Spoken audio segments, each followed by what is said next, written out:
तो नगरीय निकाय का जंग जारी है और सिंगरौली नगर निगम के वार्ड क्रमांक 2 में इस वक्त हम मौजूद हैं। और आप जानते हैं कि एनसीएल के कई कोल माइंस जो हैं इससे घिरे हुए हैं। रिलायंस का कोल माइंस भी घिरा हुआ है। शहर में जब से कोल माइंस आया तब से विकास कार्य के लिए मूलभूत सुविधाएं ही नहीं थी। बिजली, सड़क, पानी, तमाम ऐसी समस्याएं आज भी इस मुंगेर वासियों को लगातार झेलने को मिलती है, क्योंकि शहर जाने भर में तक में काफ़ी समस्याओं का सामना करना पड़ता है। मुंगेर के कुछ लोग हमारे साथ मौजूद हैं, युवा हैं, और जानते हैं, ये लोग खुद बताएंगे कि आखिर कैसे अपनी ज़िंदगी का गुजारा करते हैं। क्या कुछ कहेंगे, इस क्षेत्र में क्या समस्याएं हैं? आप आइए, क्या नाम है आपका? जितेंद्र कुमार सिंह। जी बताएं। जी, हमारे गांव में सबसे पहले तो हम ये इंडस्ट्री को लेके बोलेंगे। यहाँ पे ब्लॉक बी होती है, जो कि हमारे यहाँ इतनी प्रदूषण होती है सबसे ज़्यादा। और यहाँ पे रोज़ के रोज़ मतलब बिल्डिंग गिरने की सबसे ज़्यादा वो होती है। और ब्लास्टिंग ऐसे होती है कि सबसे मतलब हमारे घर दब जाएंगे, कब क्या हो जाएंगे, इसके लिए हम खुद पे जिम्मेदारियाँ करते हैं। और यहाँ पे सबसे पहले हमारे गांव में कोई स्वास्थ्य केंद्र नहीं है सबसे अच्छा। और इसके लिए हमें मतलब काफ़ी वो भागम दौड़ी करना पड़ता, काफ़ी दूर के अस्पतालों में जाना पड़ता है। अच्छा, एम्बुलेंस में आ जाती है यहाँ अगर समस्या किसी भी जरूरत पड़े तो? नहीं, यहाँ पे कोई ऐसे एम्बुलेंस नहीं आ सकती है। हमें खुद की पर्सनली करके गाड़ियाँ माइंस में पूरा घिरा हुआ क्षेत्र, आने में समस्या होती है। और प्लस यहाँ पे सबसे ज़्यादा डस्ट का है, क्योंकि जो अगर डस्ट होती है तो हमको बीमारियाँ काफ़ी फैलती हैं यहाँ पे। और यहाँ का वातावरण काफ़ी मतलब पॉल्यूशन से भरा हुआ है और साफ सुथरा नहीं है। चुनाव का वक्त है, सभी पार्टी के नेता प्रचार प्रसार कर रहे हैं। महापौर के लिए भी चुनाव चल रहा है, पार्षद के लिए भी। क्या लगता है इस बार वोट किधर जा रहा है आपके इस क्षेत्र में?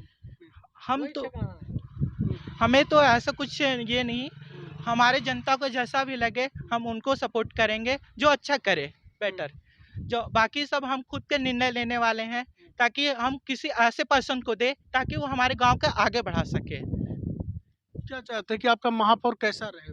हमारा महापौर एजुकेटेड हो और अच्छे हो, मान व्यवहार हो, ताकि लोगों को आगे बढ़ाया जाए। ठीक है, आप बताओ क्या कुछ कहोगे इस क्षेत्र को लेकर? इस क्षेत्र बहुत कठिनाइयाँ झेलना पड़ता है। यहाँ पे ब्लास्टिंग इतनी हो रही है कि घर हिल रहे हैं, मकान गिर जाएंगे, आदमी लोग दब जाएगा। और यहाँ पानी का भी समस्या है। तो क्या चाहते हो, शिफ्ट इस घर को मतलब शिफ्ट कर दिया जाए? नहीं, जैसे कि जो ब्लास्टिंग कर रहा है ब्लास्टिंग, उसको थोड़ा धीरे किया जाए, यही मेरी। ठीक है, आप बताइए क्या समस्या है, क्या दिक्कत है इस क्षेत्र में? क्षेत्र में यहाँ कंपनियां हैं, कंपनियां से बहुत इधर एक आगो। बाहर के लोग यहाँ लगते हैं। हम लोग जाते हैं तो कोई सुनवाई नहीं होता है। अच्छा, यहाँ कंपनी है माइंस? हाँ, कंपनी है। आप आइए इधर। हाँ, अच्छा, सुनवाई नहीं होती, कोई नौकरी नहीं सुनवाई नहीं मिलती है। क्या चाहते हैं आप, महापौर से क्या उम्मीद करते हैं? महापौर से ही उम्मीद करना चाहते हैं कि अच्छा हो, और क्या बोलते हैं कि जो यहाँ आए उनकी समस्याओं को समाधान करें। यहाँ तो कई बार बीजेपी आए, कांग्रेस आए, आम आदमी पार्टी आए, बहुत सारी पार्टियां आए। यहाँ चुनाव के टाइम आते हैं, बाकी टाइम कोई पार्टी आता नहीं है। और यहाँ ब्लास्टिंग से मान लीजिए घर गिरते हैं हम लोग के। यहाँ 5 माइल्स के अंदर में मुंगेर है, इसके बावजूद भी रोजगार नहीं मिल रहा है। रोजगार, बहुत लड़के बेरोजगार हैं, युवा साथी बहुत बेरोजगार हैं। आप बताइए। यह 12 टोला है। 12 टोला के अंदर कोई सुविधा नहीं है। आज तक ब्लास्टिंग हम लोग खुद लिखा के दिए हैं। हमारा बायोडाटा दब गया, अगला आदमी को मिल रहा है।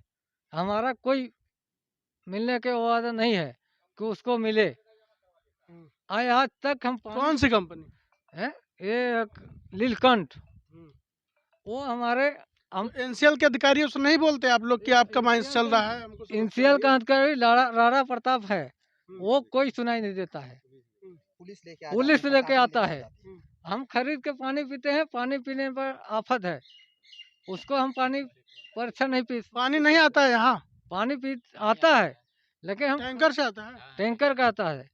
वो व्यवस्था नहीं है पानी का? कोई व्यवस्था नहीं। हम खरीद के पानी पी रहे हैं, उसमें भी पीने में आफत है। वो ब्लास्टिंग ऐसा करता है कि मतलब पानी में पूरा डस्ट भर जाता है। आज तक कोई मतलब अच्छा, आप इतना परेशानी का सामना करना पड़ता है, एक मौका आपके पास भी है, चुनाव आया है वोट देने का, ठीक है? तो आपके मुंगेर वाले क्या सोचते हैं किधर किसके तरफ वोट देने के लिए? देखिए बीजेपी से चंद्र प्रताप खड़े हैं, कांग्रेस से अरविंद सिंह चंदेल हैं, आम आदमी पार्टी से रानी अग्रवाल हैं और भी तमाम प्रत्याशी खड़े हैं। तो इधर लोग वोट किसको देते हैं? बीजेपी, कांग्रेस, किसको? उसको हम नहीं जानते फिर सर। भी कुछ तो चर्चा होती होगी। हमको जो 1.5 लाख रुपया देगा हम्म। उसको वोट देंगे, नहीं देंगे। काहे के लिए? इसलिए कि जो नेता बनता है वो बोलता है कि 1 लाख रुपया दो, नौकरी लगाएंगे। ओ, नेता बोलते हैं कि नौकरी के लिए 1 लाख देंगे, तो आप 1.5 लाख मांगोगे तब वोट दोगे? हाँ, 1.5 लाख 3 वोट है अच्छा। हमारे। 1.5 लाख रुपया देगा तो उसको वोट देंगे और नहीं देंगे। वो बोलता है जो नेता बनता है कि 1 लाख रुपया दो, तुमको नौकरी लगाएंगे। अच्छा, हाँ, कोई नेता होता है। विश्वास नहीं करते आप किसी पर? नहीं, किसी पर विश्वास नहीं है।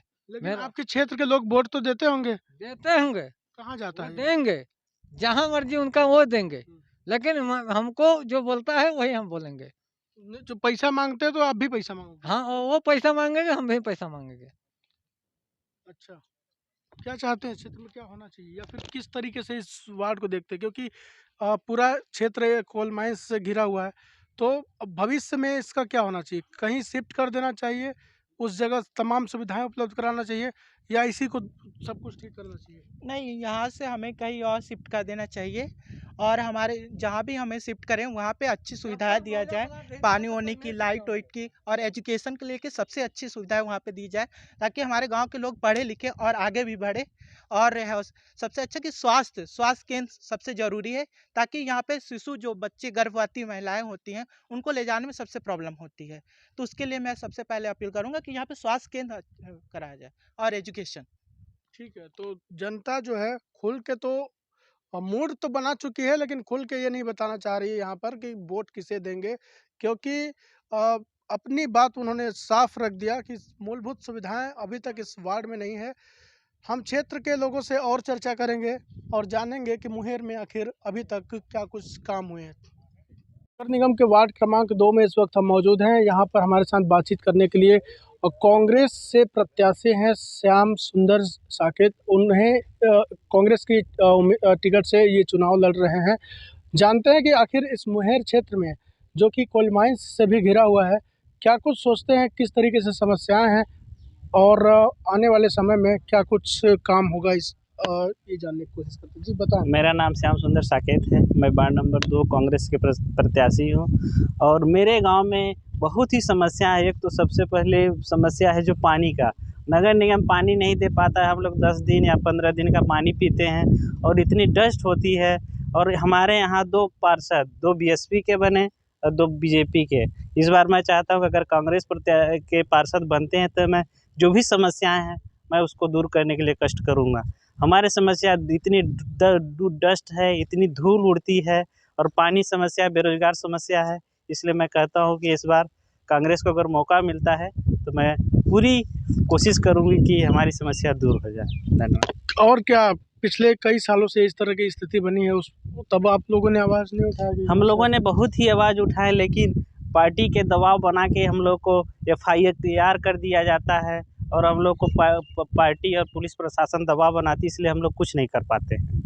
क्या चाहते हैं, क्या होना चाहिए मुंगेर में? हम यही चाहते हैं कि हमारे मुंगेर में विकास होना चाहिए। विस्थापन की बात चल रही है, क्या चल रहा है इस तरह? विस्थापन में इतना होता है कि कोई भी NCL प्रबंधन कुछ भी करने के लिए तैयार नहीं। हम लोगों ने कई मांगे कि हमको ये चाहिए, पुनर्वास चाहिए और मुझे रोजगार चाहिए, लेकिन NCL कोई चीज़ मानने के लिए तैयार नहीं होता है। ठीक है, तो ये कांग्रेस प्रत्याशी थे वार्ड नंबर 2 से। आप पहले भी देखे थे कि किस प्रकार से यहाँ की समस्याएं हैं, क्योंकि आप जान रहे हैं कि कोल माइंस से पूरा ये क्षेत्र घिरा हुआ है और कहीं ना कहीं विस्थापन की भी बात चल रही है क्योंकि ब्लास्टिंग से भी लोग जो है काफ़ी परेशान हैं। तो लोगों की मांग भी थी कि विस्थापन हो, लेकिन उन्हें मूलभूत सुविधाएँ और जो भी विस्थापन के तहत जो सुविधाएं होती हैं उन्हें दिया जाए। इसके लिए NCL निगाही से भी कई बार चर्चा हुई थी, लोगों के बीच में बैठक भी हुई थी, लेकिन कुछ सार्थक समाधान नहीं निकल पाया। इसके वजह से अभी तक ये प्रक्रिया जो है लटकी हुई है। उम्मीद करते हैं कि चुनाव के बाद जो है कुछ तस्वीर साफ होगी, क्योंकि कई दशकों से लोग जो है इसी तरीके से रह रहे हैं यहाँ पर इस मुंगेर में। तमाम चीज़ें हैं, क्योंकि आप जान रहे हैं कि सड़कें तक नहीं है यहाँ पर। शहर जाने तक के लिए काफ़ी दूर है, यहाँ से 7-8 किलोमीटर दूर है। इस दूरी तक ना तो एम्बुलेंस ढंग से आ पाती है, ना तो यहाँ के लोग शहर जा पाते हैं। तो ये तमाम समस्याएं हैं जो ज़मीनी पड़ताल मैं आपको दिखा रहा हूँ। हम उम्मीद करेंगे कि चुनाव के बाद जो भी प्रत्याशी, जिस पार्टी का प्रत्याशी होगा, वो इस वार्ड में ज़रूर विकास या फिर विस्थापन के लिए ज़रूर आवाज़ उठाएगा, जो ज़रूरी हो चुका है एक व्यक्ति के लिए। तो आगे भी हम कवरेज कर रहे हैं और जानते हैं कि मुंगेर में और आखिर क्या कुछ समस्या हैं। तो मुंगेर में लगातार हमारी कवरेज जारी है और यहाँ पर कुछ स्थानीय लोग हैं, उनसे चर्चा करेंगे कि आखिर इस वार्ड में वाकई में क्या कुछ समस्या हैं। क्या कहेंगे, क्या नाम है आपका, बताएं। मनोज कुमार, मनोज साकेत। कितने साल से रह रहे हैं यहाँ? हम तो 40-42 साल हो गया मेरा उम्र। तब से रह रहे हैं। क्या कुछ देखे इन वर्षों में? इन वर्षों में बहुत कुछ देखें। यहाँ हर चीज़ का बहुत मतलब समस्याएं हैं। यहाँ हम लोग ब्लास्टिंग से पूरा गर्दा डस्ट से मर रहे हैं, पानी बिन मर रहे हैं। हम लोग का बहुत यहाँ समस्या है, लेकिन समस्या का कोई समाधान नहीं कर रहा है। कोई नेता, चुनाव आ रहा है, देखिए चुनाव वोटिंग होगी, क्या कुछ लगता है कि कौन नेता आपके समाधान करने के लिए आएंगे? नेता हमारे जो अच्छा होंगे वही आएंगे। जो इनसे उम्मीद है हमारा उम्मीद ये है कि संजय जो हैं, हम इन्हीं को। ठीक है। काका, क्या कुछ देखे आप? बहुत बुजुर्ग हैं यहाँ, किस तरीके से सब देखा तो रह गए, अब का देखो। लास्ट चला तो आप लोग दिखाइए कुछ। क्या दिखा दे, हम बताइए। दिखा तो रहे, आप बोलिए। दिखाइए जहाँ के जौन समस्या, यहाँ का समस्या ज्यादा है। सबसे ज्यादा तो पहले मार है हम लोग पानी का। एनसीएल से परेशान है। अच्छा, एनसीएल से परेशान है कि ब्लास्टिंग करता है, वहाँ छेरी बकरी मर गए हम लोग का है। एक छेरी कितना कीमत होता है? कितनी बच्चा देखी? अब वो कहाँ मिला? कोई सुनवाई नहीं किया आज तक। भाई बीजेपी का सरकार है ना, विधायक है, संसद है, उसका मतलब महापौर है, महास्पीकर है, का कोई सुनवाई हुआ? हाँ, स्पीकर लड़ रहे हैं इस साल, बोल रहे हैं कि हम क्षेत्र में घूम चुके हैं। हम उस समय स्पीकर थे इसलिए पावर नहीं था, महापौर बनेंगे तो पावर मिल जाएगा, फिर वो काम करेंगे, बोल रहे हैं। तो कौन है? वही स्पीकर जो सब बर्दा कर मंगा दे, बीजेपी एक से बर्दा कर नहीं यार। तू का हरन का हर जोतवारी के वो का जवारी देखा थी, गाँव बर्दा मर गए ना, पानी भी नहीं, 10 साल खेती नहीं हो रहा है ना कुछ। तो एनसीएल वाले आते हैं आपका इधर? क्या आएगा जब सरकार नहीं आती है, जो विधायक खुद नहीं आते हैं तो विधायक जी नहीं सुनते हैं। कौन सुनता है? कहाँ सुन रहा है आज? तो किससे उम्मीद है आपको? हमको तो किसी पर उम्मीद चुनाव तो आ रहा है, किसी न किसी पर तो उम्मीद होगा ना। कोई पर नहीं है हमको। किसी पर नहीं। वोट डालने जाएंगे? नहीं, हम नहीं डालेंगे वोट। क्या डालेंगे? जो लिख के देगा उसको डालेंगे। क्या लिख के देगा? कि हम तोरी राज रजवाऊ, राज रजवाऊ कराओ। चलिए, राज की बात कर रहे हैं, लेकिन और लोगों से बात करेंगे। चलिए, आप क्या कहते हैं इस वार्ड को लेकर के? हम क्या कहेंगे, जो सबका विचार होगा वही कहेंगे। काम धाम हो रहा है यहाँ? काम कहाँ हो रहा है, कुछ नहीं। ठीक है, आप बताइए क्या नाम है? देखिए, हम लोग का मेन प्रॉब्लम है जो ब्लास्टिंग से जो आ रहा है, डस्ट प्रॉब्लम। और घर सब लोग का जो भी छत ढलैया है, मिट्टी घर है। देखिए सामने उधर कैमरा घुमाइए, और पूरा गिरा हुआ है, मिट्टी का घर है, और छत जो ढलैया है ऊपर पानी से टपक रहा है ब्लास्टिंग से। तो उसको तो हम लोग बोल नहीं सकते। वहाँ जाएंगे तो बोलो नेता बन गए हो, आगे हो, तुम लोग बात करना है, तो पुलिस वाला आता है, भगा देता है। पुलिस वाला क्योंकि पैसा पाता है, तो वो तो मार के भगा देता है। इसमें तब हम लोग क्या करेंगे? और उसमें 50-100 आदमी का हम व्यवस्था करेंगे, तब जाएंगे, तब हड़ताल होगा। हड़ताल करने भी नहीं। चलिए, हमारे साथ बीएसपी प्रत्याशी संजय हैं और बीएसपी से ही यहाँ पर 2 बार पार्षद रहे हैं, और इनसे जानते हैं कि आखिर लोगों में जो भरोसा है इनके पार्टी में, और ये फिलहाल युवा कैंडिडेट है, नए प्रत्याशी हैं। क्या कुछ सोचते हैं आप, कैसे समाधान होगा? इतनी समस्याएं हैं सर, मैं संजय कुमार साकेत बोल रहा हूँ। आप सबको नमस्कार। यहाँ पे सभी लोग जानते हैं, शासन हो या प्रशासन हो, यहाँ पे सबकी सरकारें हैं। बीजेपी की सरकार जैसे कि अपना स्टेट से लेके सेंट्रल गवर्नमेंट तक का भी है, पूर्ण रूप से पूर्ण बहुमत के साथ सत्ता आई है। लेकिन ऐसा नहीं है कि किसी, अभी तो पूर्ण बहुमत के साथ आई है, पहले भी था, कांग्रेस का था, उसके ज़माने में भी था। तो कांग्रेस के ज़माने में था जो कि 2.5 डिसमिल पे देता था नौकरी, और बीजेपी की सरकार आई तो यहाँ 2 एकड़ पे हो गया। जब 2 एकड़ पे हो गया तो लोगों के पास भाई जैसे कि 2 एकड़ नहीं है तो उनका तो रोजगार पूरा छीना गया। और वैसे ही एक्चुअली में क्या है कि यहाँ पे जितने ब्लास्टिंगें हो रहा है उनके धूल डस्ट से यहाँ के पेड़ पौधे जो यहाँ के एसटी लोग थे, आदिवासी लोग थे, हरिजन लोग थे, वहाँ पे महुआ मिलता था, महुआ भी नहीं गिरता है। ऐसे ऐसे जो है कि यहाँ की ज़मीनें बंजर हो गई हैं, जो किसी प्रकार का अनाज नहीं होता है, जबकि शासन प्रशासन को सबको भली भांति जानकारी है। इस पर कोई भी आवाज़ उठाता है, लोग जो यहाँ के जाते हैं, यहाँ पे इतनी आउटसोर्सिंग कंपनी आती हैं, इसके लिए भी काम मांगने जाते हैं तो किसी एक नेता के माध्यम से होता है। और नेता का भी मांग होता है कि भाई 1 लाख रुपए दे, 50,000 दे, फिर भी उनको रोज़गार नहीं मिलता। उसके पीछे भी 6 महीना साल भर दौड़ता है। तो भाई यहाँ के लोगों को जब पीने के लिए पानी नहीं है, पानी खरीद के पीता है, एनसीएल भी देता है तो भी 20 दिन का पानी पीता है, 10 दिन का पानी पीता है, कोई तो बंदा 10 घंटे का पानी नहीं पीता है। बताइए, हम लोग का ज़िंदगी ऐसा है कि जिस तरह मछली को पानी से बाहर निकाला जाता है, उसी तरह हम लोग का इसी तरह स्थिति यहाँ पे है। जब इंसान को पानी पीने के लिए नहीं मिला तो जीव जंतु को कहाँ से मिलेगा।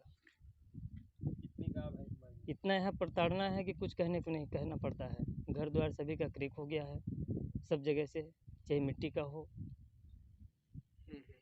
सभी चीज़ें। हमारा ही सब आशा और विश्वास है कि भाई हम लोग की सरकारें आएगी तो हम लोग कुछ काम करेंगे। हम लोग यंग लोग हैं, अपने सबको मिल के करेंगे ग्रामवासी। किसी जगह का किसी का भी प्रॉब्लम होगा तो पूरा समस्या का समाधान हम लोग अपने भारी मतों से जो लोग हैं सब इकट्ठा हो के जाएंगे, अपना अनशन पे बैठेंगे, सरकार से मांगेंगे अपनी मांगे।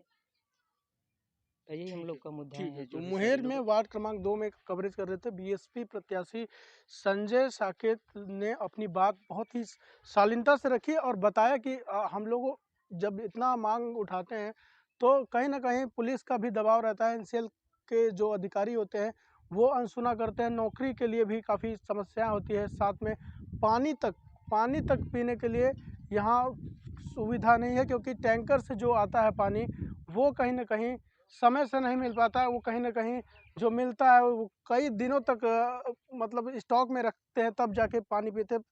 मतलब इस क्षेत्र को विस्थापन की बात जो उठ रही है, लेकिन अभी तक वो प्रक्रिया जो है वो कहीं ना कहीं अधर में है। लोग चाहते भी हैं कि जब विस्थापन उनका हो तो कहीं ना कहीं सुविधाएं जो है वो उनको मुहैया कराया जाए, तब जा कर के विस्थापन किया जाए। तो ये वार्ड जो है काफ़ी पिछड़ा है। कहने को तो शहर का ये वार्ड है, 2 नंबर वार्ड है, लेकिन हालात जो है गांव से भी बदतर और बहुत बदतर हो चुके हैं, क्योंकि मूलभूत सुविधाएं इस गांव में, इस शहर में नहीं हो पाया है। इंतजार करेंगे कि चुनाव के बाद जो है तस्वीर नगर निगम के अधिकारी और जनप्रतिनिधि देखेंगे और यहाँ का समाधान करने के लिए कोई ठोस उपाय करेंगे। तो हम फिर किसी वार्ड में करेंगे और जो पड़ताल कर रहे हैं जानेंगे कि कौन कौन सी समस्याएं हैं, क्योंकि महापौर बनने के बाद जो भी प्रत्याशी महापौर बनेगा वो कम से कम इस गांव की जो मैं तस्वीर दिखा रहा हूं, उस गांव में विकास जो मैं दिखा रहा हूं, जो कमियां रह गई हैं वो पूरा ज़रूर करेगा।